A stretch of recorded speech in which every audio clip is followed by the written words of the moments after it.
Okay, hey guys, we're going to finish chapter 2, Pool of Tears. Okay, so remember this chapter started out with her finishing off the cake and then she got really big, remember? Said she was like 10 feet tall or something. She was really big. And then she saw the rabbit and he dropped his fan and his gloves. And now since she's so big, she can't fit in the door. Okay. So, as Alice sat and cried, wondering what she was doing down there and who could she be now, she looked down at her hands and she noticed she was wearing the rabbit's white gloves. Oh, when did I do that? She thought.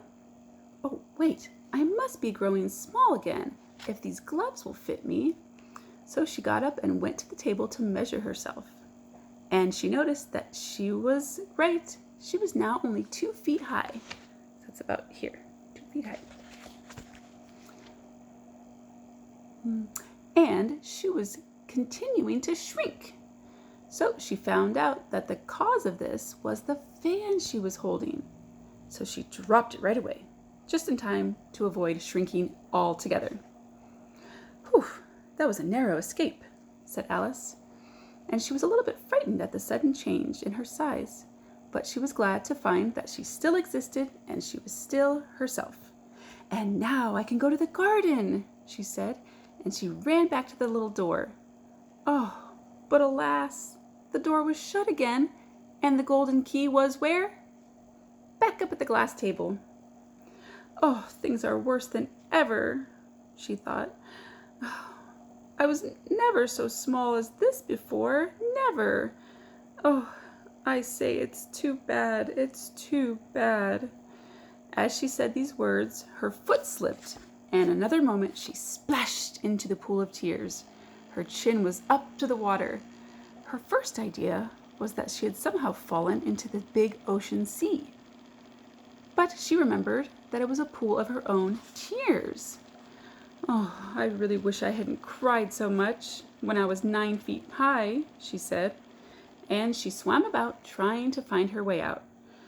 Oh, I suppose by being drowned in my own tears, that would be punishment enough. Okay, so here she is. She's swimming in her own tears. Oh, what a strange thing. Very strange indeed. And just then she heard something splashing in the pool, a little ways off. She swam near it because she wanted to see what it was. What do you think it is? At first she remembered how small she was, and as soon as she realized it was a mouse, she had slipped in like herself. Would it be of any use now, thought Alice, to try to talk to this mouse? I mean, everything's so strange down here that it's likely that this rat can speak. Okay, so remember how we talked about fantasy? We talk about fantasy and reality stories. So she's already realizing this is like a fantasy. Strange things happen. So I bet you the mouse can speak. Who thinks the mouse can speak? Okay, hands down. Who thinks the mouse can't speak? Okay. It's very likely that he can speak. So she began. Oh, Mouse, do you know the way out of this pool? I'm very tired of swimming out here. Oh, Mouse! Alice thought this was the correct way to speak to a mouse, but who knows how mouses speak? A mouse of a mouse to a mouse, a mouse. The mouse looked at her rather inquisitively and seemed to wink at her. Perhaps the mouse doesn't speak English, thought Alice. Oh, maybe it's a French mouse. And she was happy that she had learned French. But just as she was thinking that, the mouse gave a sudden leap out of the water and seemed to quiver all over with fright. Fright is like when you're scared, fright. Oh, I beg your pardon, cried Alice, afraid that she had maybe hurt the poor mouse's feelings. I didn't know. I'm so sorry. The mouse suddenly cried, passionately, I don't like cats. Would you like cats if you were me? Alice said, well, perhaps not. But don't be angry about it. And yet, I wish I could show you my cat, Dinah. You would like my cat. She is such a dear, quiet thing." And as Alice was saying this to herself, she started swimming lazily in the pool, like you do in your swimming pool. And my cat, she sits and she purrs so nicely by the fire. She licks her paws and she washes her face. Oh, she's such a nice, soft cat.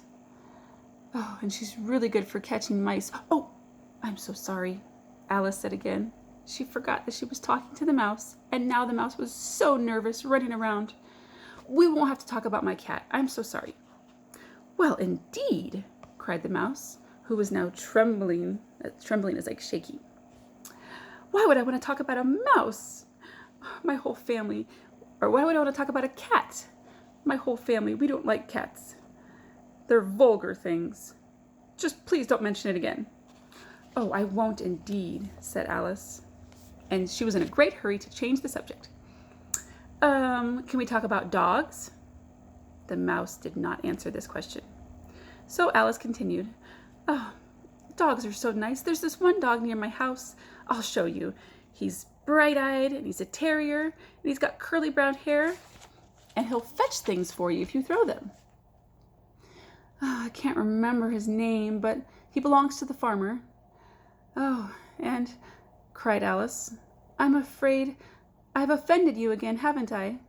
Because when she looked at the mouse, it was swimming away from her as hard as it could. So she called softly to the mouse, "Mouse, dear mouse, please come back again. We won't talk about cats or dogs if you don't like either of them." So when the mouse heard this, it turned around and started swimming slowly back to her. But its face was quite pale, and it said in a low, trembling voice, "Let's just go to the shore, and I'll tell you the history of me, and then you'll understand why I don't like cats or dogs." Okay, this is them swimming together. The mouse taking Alice to the shore. So it was high time to go, because the pool was getting quite crowded with the birds and animals that had fallen right into it. And there were several other curious creatures. Alice followed the mouse all the way as they swam to shore. That's the end. Okay, so we're gonna read chapter 3 tomorrow. Chapter 3 is called "A Caucus Race and a Long Tail." Okay, so that's kind of a strange title of a chapter. I won't have you guess what that's about, but I want you to tell me, why do you think the mouse doesn't like dogs and cats? So when he gets to the shore, he's going to tell Alice the history of himself, his life, and why he doesn't like mice or cats or dogs. So I want you to tell me why you think the mouse doesn't like cats or dogs. Okay, I'll see you guys tomorrow. Bye.